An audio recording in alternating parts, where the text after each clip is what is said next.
Welcome all. Coleman Report Live, November 14th edition. Lance, Katie, we are getting to the end of the year. Absolutely. Time passes fast in the SBA lending world. Hey, we got some great questions this week. Please, any topic you want, go back a slide. I think we got some new people on. And Lance, we look at our numbers. They keep growing every week. So we thank you all for your support. Please download the certificate. Put that in your HR file and your personal file as a PDF. And that is documentation that you are doing training. And Lance, SBA signs off. Well, that's an unfair statement. They're not signing off on our training, but they accept this to check off the box. Is that a fair statement? Now, they want to see that you're doing something to add to the knowledge base of your SBA lenders. And not just the SBA, your regulators, as well as even in your internal bank audit staff could be looking for that as well. I want to make sure I'm not saying we are certified by SBA. SBA doesn't certify any training, but this is documentation for you to do that. So I want to make it clear. Hey, this just came in. We talked about this last week. That SBA came down with a directive that all deals with the 401k rollover must go to Citrus Heights for approval and not POP. We talked about that last week. That is now an official. I haven't seen that. Someone deep state intelligence sent that to me. So if you're working on a transaction where the equity is coming from a 401k rollover, you can't do it POP. Yeah, I'm confused by that, Bob, because your 401k rollovers are usually handled by a third party that's skilled. You know what they're doing. Yeah. And quite frankly, from a legal perspective and a tax perspective, I understand it, but I don't necessarily know how to do it. So I rely on the expertise of third parties. So I'm not sure what SBA is looking for there. Yeah, as I said, I suspect there was a bad transaction that wasn't documented properly. And so anyway, Well, my expectation, Bob, is there probably was a loan that defaulted. Right. Had a 401k rollover as the equity injection, and it was, maybe a borrower dummied up their 401k rollover and got the money from some less than desirable source. I mean, Katie covers Fraud Friday for us. Katie, do some research. Be on the lookout because there's probably a 401k rollover case coming up at some point. Okay. Hey, let's go to the polls. Question number 1. What percentage of SBA 7 loans are sold to the secondary market? Lance, do you know the answer? Bob, I don't have a clue, and I look forward to finding out what the answer is. My expectation would be 25%, but I bet I'm wrong. You're wrong. It's 50%. Yeah. Half the loans that we make. 50%? Yeah, it is. Wow. And that's obviously by number. But the reason why we ask this question is just to make you aware of the overall knowledge base of the industry and how important the secondary market is for our industry. And we're going to show you a chart that the numbers are still strong, and there's an appetite by Wall Street for this type of product, Lance. Well, and you'll find smaller participant banks. This is an incredible way to beef up your non-interest income. It's an amazing way to do so. And then I'm at a larger bank, Bob, and we like to portfolio the SBA loans, and we don't sell them on the secondary market. And I am agnostic on what you should do. I've had conversations both ways.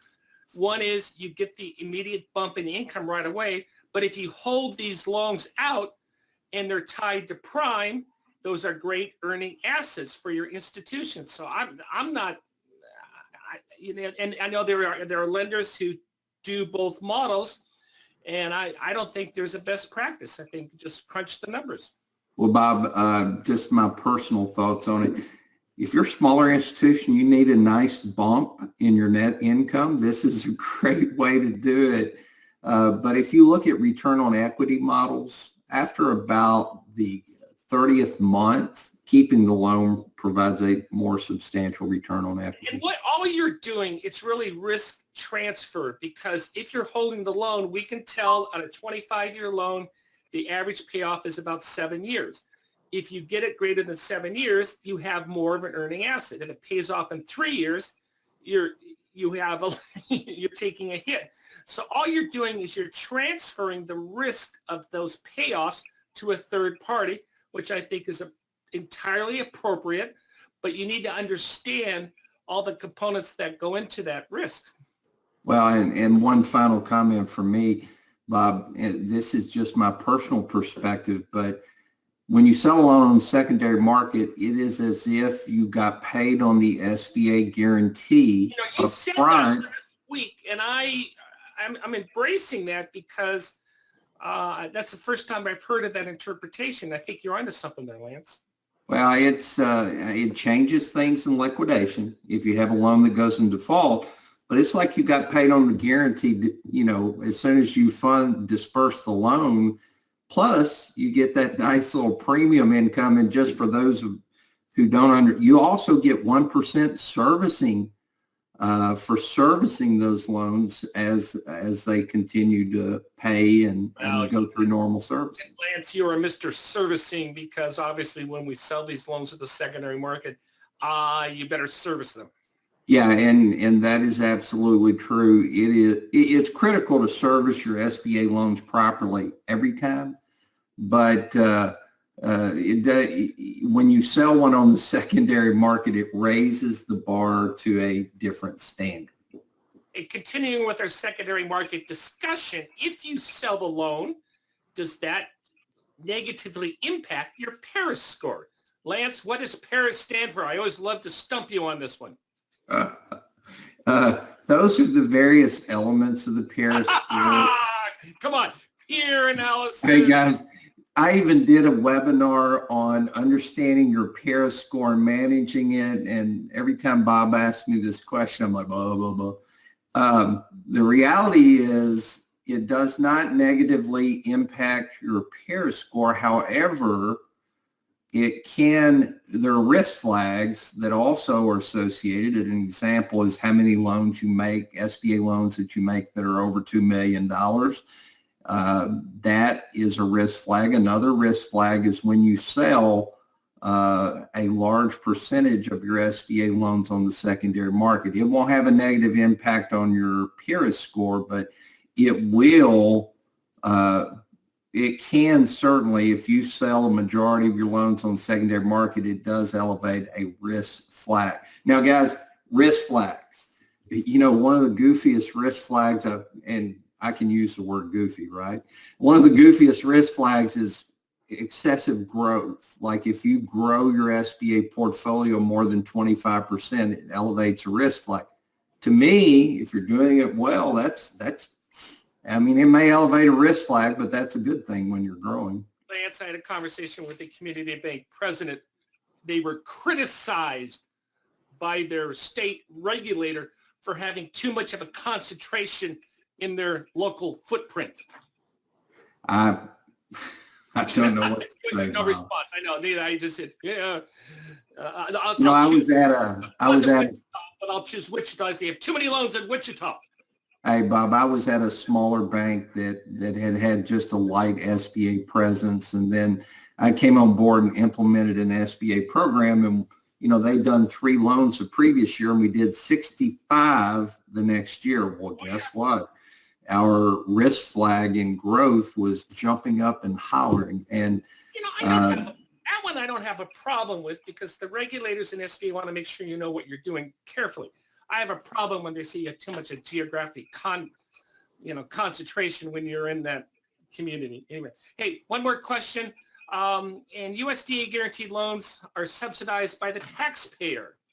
In other words, SBA is supposed to be at a zero subsidy. In other words, the losses are covered by borrower fees and lender servicing fees. And so we call that zero subsidy. And that's true. Yeah, there is a little bit of subsidy by USDA. And the reason why we're asking this, we're going to be doing a webinar on next Tuesday talking about USDA. I'm a huge fan of getting capital to rural America, and I encourage you to participate in that. Hey, there's the market. You should be, if you're not, make sure your CFO, whoever your number cruncher is getting we do a weekly secondary market report, and the numbers are fairly consistent for next year. I mean, there's always going to be bumps up and down, but we're, I think for your budgeting for next year, what you put in for this year, you project that for 2020, you will be fine. Alex asked a question. Lance, we want to vet our business brokers or anybody else to receive a broker referral fee from a lender. What should we be doing? You need to run your SAM reports.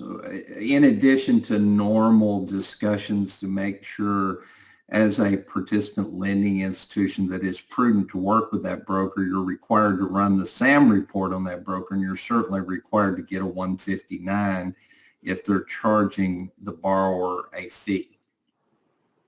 And what type image? What else should we be doing? Google search? I tend to agree with you, Bob. I'm a big Google fan myself, and when I have a new borrower come in, I'll Google them to see what I can find out, because sometimes, and for all participant lenders, it doesn't have to be Google, but when I have a new borrower, we don't work with brokers typically at our institution on SBA loans because we have a great flow of loans without them. But there are a lot of banks that use brokers. You need to make sure and check them out, make sure, and a Google search will lead you to find if there have been problems, but you do have to run the SAM report on them. That is I would also very check important. LinkedIn. Katie's become the editor of our LinkedIn group. We were talking about that. I would do just a little due diligence. Back to the Nick Patel fraud, if anybody had done basic Google search, Google Earth, LinkedIn report, it would have saved to someone a $179 million fraud. So the answer, Alex, is there is no best practice, but I'd spend 5-10 minutes. Definitely do the SAM reports. I would make a phone call to your local district council or district director and say, hey, do you know about this person? Have they done SBA loans before? So, well, and the SAM report is an absolute requirement in this circumstance. Tasha asked the question, in your webinar, it was mentioned the best way is now to send this file. Lance, I have no idea about this. Tell us what we should do. Well, you're going to, she asked if you put all the tabs in one PDF, and my answer is absolutely yes, but that may just be because I'm a simple man. But yeah, I typically, back there, but I don't know the best one, but go ahead, Lance. I typically will do my 10 tab, putting the tab and supporting documents behind it, and I just scan a single PDF and send it to them. That's why using send this file is so important, because it's a huge file, and SBA's firewalls will not let files over a certain size through. So again, just one PDF of the entire 10-tab package is the way I do it. Very good. Hey, I want to talk about, this came out yesterday. It's dated November 12th. This is the SBA Inspector General Report 2003. Mm-hmm. We're going to be covering it. I have not had a chance to review it in depth, but there's a lot of good information there. I know Katie's going to be putting together some articles. The highlight on this was Okram did not conduct 100 of 8 lender reviews, or what they call high-risk lenders. When I was interesting, they're categorizing 358 lenders as high risk, which basically is the universe of SBA 70 lenders. And they're saying they didn't do all the reviews. And of course, they're concerned about, do we have enough repairs and denials? And we will cover that. If you want an advanced copy, I don't think we've linked it there. Just Google SBA, just go to the Inspector General's website. And it came out November 12th. It's a 25-page report. But as I said, Lance, 358, they're calling 358 lenders high risk? I don't know. Well, and I think you're probably going to find, Bob, that their pair score is relatively high as well. And I had a great discussion with a strong participant lender earlier in the week about how to manage and understand your pair score, what categories you can do things in that will impact the score. Somebody at your institution should be looking at that, understanding it, and using it because it tells the story of your lending activity. I'm doing a private presentation to a bank here in Southern California on Saturday, and we're going to be talking about that. It's for the directors. It's for the C-suite. We've come out with that new newsletter, and we're going after that niche in terms of oversight as SB is ramping up its compliance and regulatory issues. Directors and C-suite definitely need to know what's going on. Hey, let's go to a couple. Let's bring Katie in. Katie, what you talk about on Tuesday? Well, what we're seeing is about 80% of business owners want to pass their family businesses on to their children and the younger generation. But what they're having problems with is they're having problems with funding. If they don't get additional funding, these businesses are crashing. So what they're doing is we're seeing a higher rate of SBA loans for change of ownership right now. And that's both for both SBA 7A and 504. There was a 7.2% increase just in sheer numbers of loans done for change of ownership over this past year. And there was a 10.8% increase in the amount of money that was being requested for change of ownership loans. What our reporting is don't ignore this silo. I'm not a big fan of that term, but don't ignore this product niche, and it's going to take. It's a great product for the elderly among us, and also these are solid loans. Usually, the second generation is as competent, if not more so, than the first one. Now, what's interesting, Lance, is I've read articles. Once you go to the third generation, then we have issues. Well, and the thing I want to emphasize, ladies and gentlemen, is change of ownership opportunities are huge, and they're going to continue to grow. But make sure you understand how to properly underwrite these loans where we have a generational change in the ownership of the business. You can do one of these PLP and make a mistake in underwriting and have a guarantee problem down the road. So tons of opportunity, which means it's a great time to dig in the SOP, Bob. Maybe we need to do a change of ownership webinar. I think that's a great idea. Hey, I want to talk about running out of time. What are you writing about for Fraud Friday, Katie? Well, last week, the former Chief Executive Officer and businessman Michael Allen Worley pled guilty to over $29 million worth of bank and wire fraud. And this is kind of what we've been seeing all over the board right now. What he did was he inflated his assets, he omitted his liabilities, misrepresented his income, submitted all these documents. He actually, obtained more than $18 million in new loans from federally insured banks, and then an additional $11 million from private equity firms. Katie, we keep on telling these stories, and the takeaway on this is trust, but verify. You have this great client of yours, and the board and the president and everyone thinks they walk on water, and they're great, and that it's we've done this, what they call it, Lance, down in your neck of the woods, all hat, no cattle. Yeah. Well, I'm just thankful. There's so many times that my underwriting group looks at me, and Bob, you've said this time and time again when we talk about underwriters and closers. They're the gatekeepers. And even as someone who trains you on how to do it properly in my own practice, sometimes my underwriters say, no, Lance, you can't do that. Yeah. So it's important that there are numerous checkpoints within your SBA lending activity to avoid becoming part of Fraud Friday. CC, thank you. It's been a while since you and I talked. Thank you for these two great questions.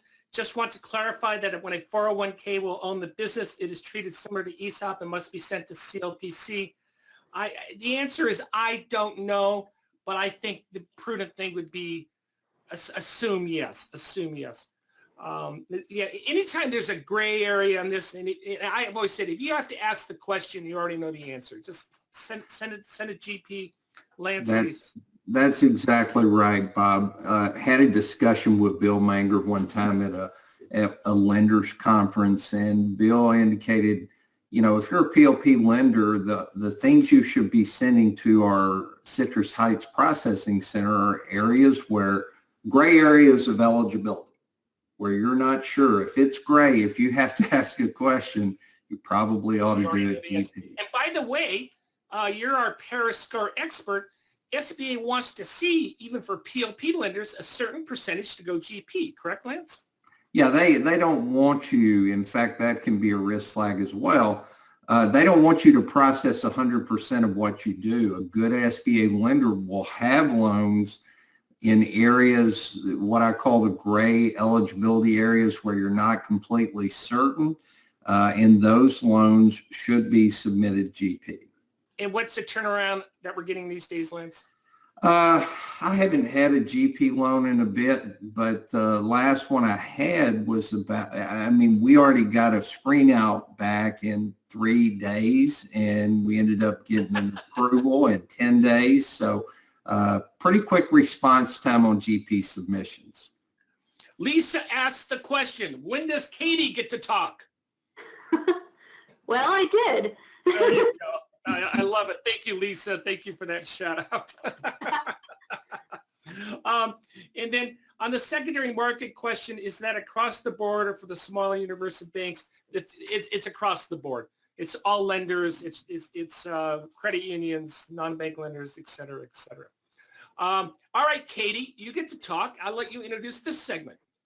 Sure. So we extended our nominations for the Coleman's 2019 SBA Lender Professional Awards to this Friday, and we fixed the link. It appears the link wasn't working for a little while, so we did get that fixed the other day.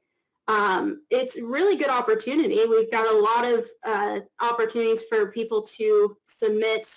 How many do we need more? We need about, as many as we can, really. Yeah, no, this is for the industry.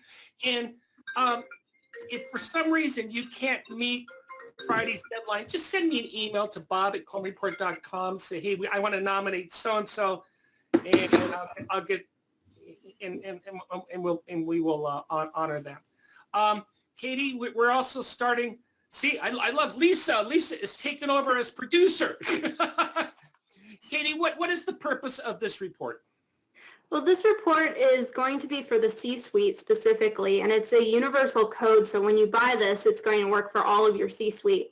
But it's going to give you a lot of information about compliance, because the SBA is getting a little bit stricter with compliance, and that's what the important thing is about this newsletter.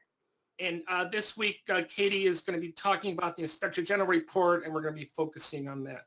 Very good. All right. Let's see. What else have we got here? Lance, you're doing a webinar Monday. What are you talking about? Well, the question we had today kind of led into this, talking about loan brokers. We're going to talk about the SBA Form 159, how you need to document that. It's critical to do it properly.